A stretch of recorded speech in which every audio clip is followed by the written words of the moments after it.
Mag-live-in partner na nakamotorsiklo patay ng masalpok ng truck. Pumailalim ang motorsiklo sa isang truck kasamang naging biktima sa kuwang larawan ng Quezon Police Provincial Office.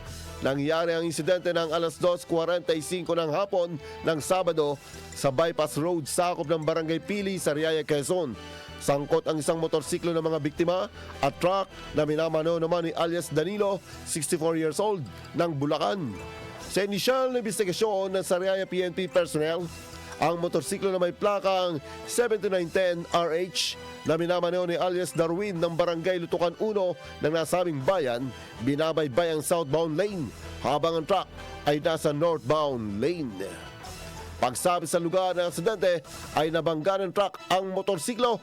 Nalulan ang rider at live-in partner na si alias Maricar na nakaladkad pa sa southbound shoulder o hanggang sa sidewalk.